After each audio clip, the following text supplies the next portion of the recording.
Fala, nação rubro-negra, sou o Fabrício Lopes aqui do nosso canal Resenha Rubro-Negra. Nesse vídeo eu vou falar para vocês sobre como está andando a negociação do Andreas Pereira, Manchester United e Flamengo. Vou falar também sobre a situação do Flamengo, Benfica e Everton Cebolinha, além, é claro, de falar como o Flamengo está se preparando para esse jogo de amanhã contra o Fluminense. É o primeiro clássico do ano que o Mengão Queridão vai enfrentar. Lembrando que daqui a pouquinho tem um jogo contra o Atlético Mineiro pela Supercopa do Brasil, que seria aí um grande clássico desse início de temporada, para o Flamengo tentar já iniciar o ano com grandes resultados e com um título expressivo. O Flamengo, que é bicampeão da Supercopa do Brasil, venceu todas as edições desde que essa competição voltou e está esse ano defendendo aí o seu tricampeonato. Mas antes, deixa eu pedir para você se inscrever no nosso canal, para que você deixe o seu like, compartilhe esse vídeo e recomende o nosso canal nas suas redes sociais. Assim vocês nos ajudam a continuar crescendo com Resenha Rubro-Negra aqui no YouTube. Lembrando também que se o jogo é amanhã às 16 horas, eu e a produção estaremos ao vivo a partir das 14 horas lá no Fla Nação VP com o nosso pré-jogo. E aqui no Resenha Rubro-Negra a partir das 18 horas com o pós-jogo desse primeiro clássico. Vai ter VAR, vai ter muita coisa boa no jogo de amanhã. Agora, se tem coisa boa do Flamengo nesse final de semana, tem coisa boa para você também. A melhor coisa é se divertir com a casa de apostas Bet7k. Espia só! Para você que curte realizar apostas, agora vai ficar mais divertido ainda, porque o Mengão Queridão entrou com tudo nessa pré-temporada e além de poder apostar em jogos do Campeonato Paulista, do Campeonato Mineiro, do Campeonato Alemão, você vai poder também apostar no Mengão Queridão e ganhar aquele trocado legal. Aliás, se você colocar R$50 na Bet7k, eles vão te dar R$100 para você poder realizar apostas. Se você colocar R$100, eles vão te dar R$200 na realização de apostas. E tem mais, a Bet7k é a melhor casa de apostas com relação a saques e a depósitos. É o mais rápido que existe no Brasil. Você vai se amarrar, vai por mim. Mas olha, tudo isso só é válido se você clicar no link que está aqui na descrição do vídeo do Resenha Rubro-Negra. Clica aí, o link está aqui na descrição do vídeo.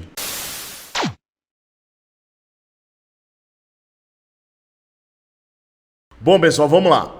Vamos começar falando primeiro sobre o gol do Mengão Queridão, que é uma coisa assim que tem gerado grandes debates em vários grupos de WhatsApp, os quais eu participo. Então vamos lá, nação. Seguinte, o Diego Alves vinha treinando muito bem durante a pré-temporada. Falei com uma pessoa muito próxima do Diego que me disse que ele está muito motivado, que ele está muito ansioso para iniciar a temporada, mas na hora de estrear contra o Boa Vista, ele sentiu dores no joelho esquerdo.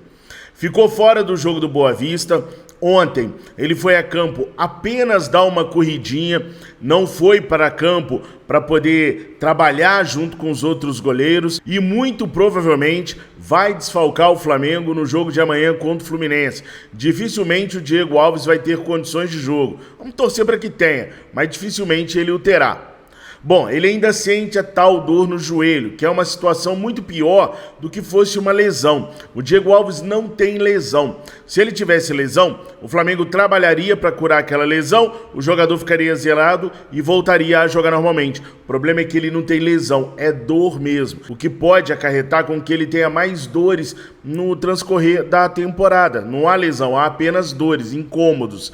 Bom, mas ainda que não tivesse essas dores, a avaliação do Paulo Grilo, que é o responsável pela preparação de goleiros na equipe do Paulo Souza hoje, é que o Hugo Souza está muito melhor nesse quesito aí, nesse início de ano, no quesito preparação, do que o Diego Alves. Eu falei para vocês que o Hugo Souza estava sorrindo mais, estava brincando mais, estava mais animado nesse início de ano. Como que eu sei disso? Através das fotos, das imagens que a Flá TV divulga. A gente via um Hugo muito mais feliz do que o Hugo do ano passado, do que o Hugo de outras épocas. Isso faz com que o treinamento sofra influência e o Hugo participe mais e melhor dos treinos do que qualquer outro goleiro do Flamengo. Lembrando que o quarteto de goleiros do Flamengo hoje é o Hugo Souza, o Diego Alves, o Matheus Cunha e o Cauã. Cauã sendo o mais jovem deles aí, com 20 aninhos. Bom, então, se o Hugo vem treinando muito bem, obviamente que a avaliação da comissão técnica do Paulo Souza vai ser melhor para o Hugo. E aí há uma disputa de titulares entre Hugo e Diego Alves. Pessoal, pelo que a gente apurou de bastidores, hoje o Hugo seria o titular do Flamengo, mesmo com o retorno do Diego Alves, por conta do que está sendo avaliado nos treinamentos. É claro que o Diego Alves tem totais condições de voltar a treinar, ultrapassar o Hugo e voltar a ser titular do Flamengo, mas hoje o Hugo é quem mais agrada ao Paulo Grilo e por isso hoje o Hugo tem uma pequena vantagem em cima do Diego Alves. O Diego Alves é esperado para retornar nessa quarta-feira no jogo contra o Audax do Rio de Janeiro. Dependendo dos treinos que ele fizer, pode ser que ele consiga ultrapassar o Hugo e ser o titular. O bom disso tudo é que está sendo usada a meritocracia para colocar um titular na meta do Flamengo, e não o nome, porque por nome o Diego Alves obviamente é um dos goleiros mais vitoriosos da história do Flamengo, ele que seria o titular, mas os caras estão usando a meritocracia. Tô curioso para ver quem vai ser o titular do Flamengo na quarta-feira, caso o Diego Alves retorne mesmo. Bom, agora tem uma situação que a gente sempre fala. O Diego Alves é mais seguro com os pés do que o Hugo. O Hugo é um goleiro que não sabe sair jogando com os pés. Mas os números desmentem isso que eu tô falando para vocês. Num comparativo recente entre Hugo Souza e Diego Alves, nós temos os seguintes dados. Passes certos. Diego Alves tem uma média de 14,4 passes certos por jogo e 0,3 passes errados por jogo. Muito bom, né? Não tem nenhum passe errado por jogo. Já o goleiro Hugo, que a gente tem grandes desconfianças da habilidade dele com os pés, tem uma média de 16,6 passes certos por jogo e 0,1 passes errados por jogo. Ou seja, o Hugo Souza tem melhor condição de passe do que o Diego Alves.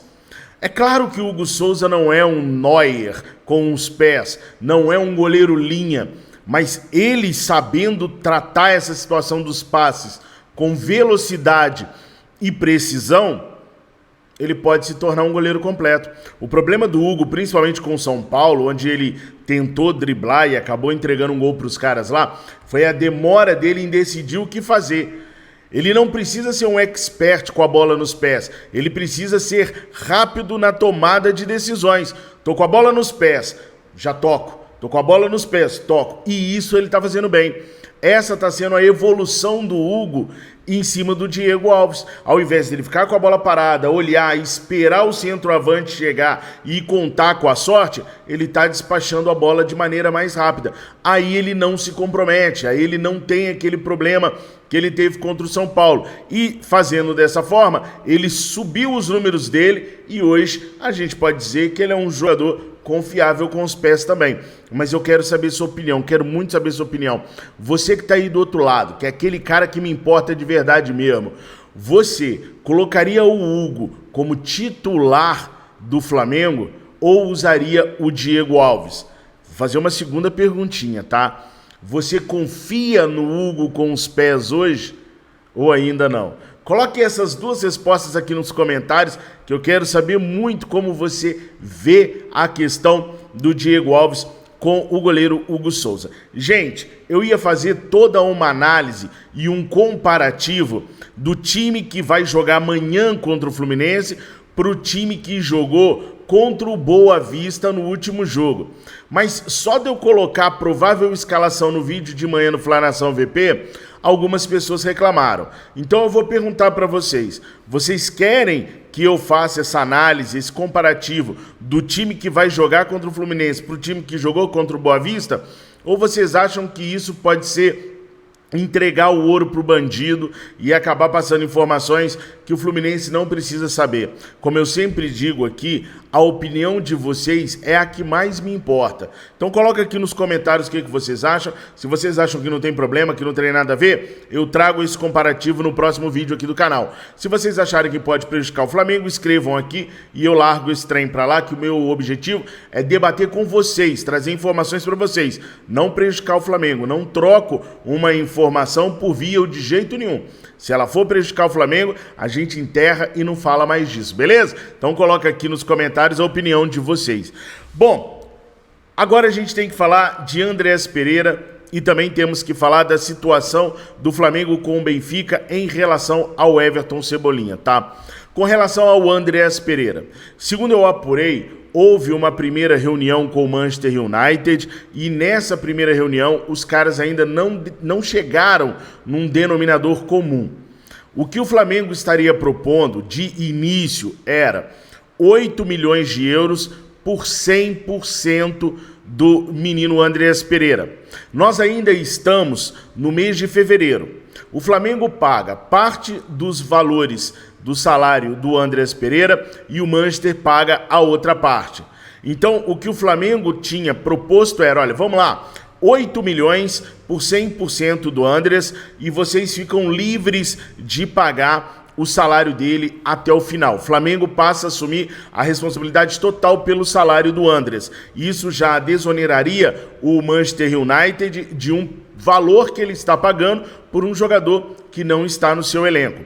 O Flamengo teria ainda proposto algumas metas que, se o Andreas Pereira cumprisse, o Flamengo teria que pagar ao Manchester United mais alguns valores. No final das contas, se o Andreas conseguisse alcançar essas metas, poderia ser pago até 10 milhões de euros no total pelo Andreas Pereira. O Flamengo desembolsaria agora 8 milhões, passaria a pagar todo o salário do Andreas Pereira e se o Andreas conseguisse bater todas as metas estipuladas na cláusula, no final das contas o Manchester ganharia cerca de 10 milhões de euros pela venda do meia para o futebol brasileiro aqui para o Flamengo. Essa primeira proposta não teria sido vista com bons olhos pelo Manchester, então vai rolar uma segunda rodada de negociações.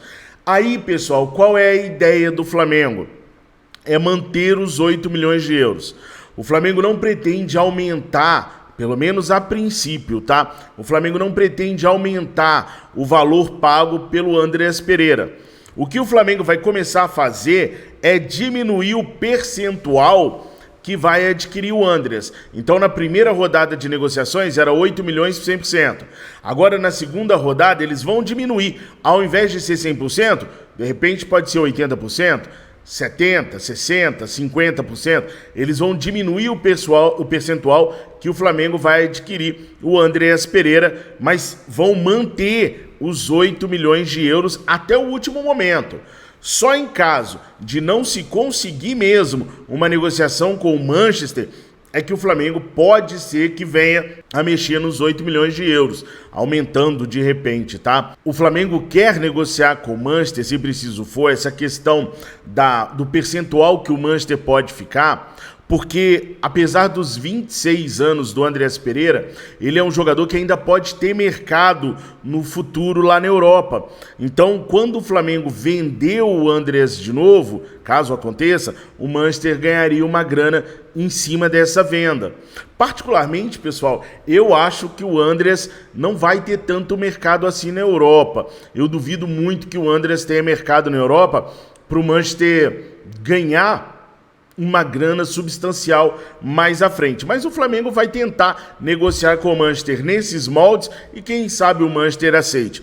O fato é que é uma negociação complexa, difícil, como eu falei para vocês, não seria nada fácil, mas o Flamengo tem ali a sua maneira de tentar convencer, de tentar negociar com o Manchester United. E em paralelo a isso, o Flamengo, através do Giuliano Bertolucci, vai tentando conversar com o Benfica para saber se há possibilidade de trazer o Everton Cebolinha para o Flamengo esse ano. O momento não é o mais propício para conseguir uma abertura com a equipe do Benfica. Isso porque dos últimos 3 jogos, o Everton Cebolinha fez 2 gols e voltou a ser titular da equipe. Numa pesquisa que o portal A Bola fez, perguntando para os torcedores do Benfica se eles aceitariam vender o Everton Soares para o Flamengo por cerca de 13 milhões de euros, 71,1% votaram dizendo que não aceitariam vender o Everton Cebolinha para o Flamengo. E tem também a questão do relacionamento do Marcos Braz com o Benfica não ser um dos melhores. Eu estava assistindo o Mauro César na Jovem Pan outro dia, e o Mauro César falou que se o Marcos Braz andar ali pela calçada onde fica localizada a sede do Benfica, o segurança já chega e já trata logo de afastar o Marcos Braz, porque é uma pessoa não grata lá pelos benfiquistas. Então esse relacionamento, ele tem que ser melhorado, e o Juliano Bertolucci pode ser a ferramenta que vai restaurar o relacionamento entre o Flamengo e o Benfica, para que, enfim, essas duas situações aí possam acontecer, a melhoria do relacionamento e a negociação do Everton Cebolinha para o Flamengo. E aí, pessoal, estão surgindo várias informações sobre valores que o Flamengo aceitaria pagar, que o Benfica já teria dito sim ao Flamengo para uma negociação aí de empréstimo, 1,5 milhões de euros pelo empréstimo com obrigação de compra, e aí o Flamengo teria que pagar 15 milhões de euros. Então você soma aí 15 milhões de euros mais 1,5 milhões pelo empréstimo, aí você vai ter 16,5 milhões de euros, que seria o que o Flamengo pagaria no final para ficar com o Everton Cebolinha em definitivo. Mas eu não consegui confirmar nenhuma dessas informações de negociações de valores do Flamengo com o Benfica. Acho estranho o Benfica aceitar, agora que o Everton Cebolinha começou a engrenar no time do Benfica, acho estranho o Benfica aceitar uma proposta de empréstimo com obrigação de compra, uma vez que o Benfica não aceitou emprestar o Everton Cebolinha nem para Juventus, nem para o Atlético Mineiro, mesmo tendo a opção aí de obrigatoriedade de compra.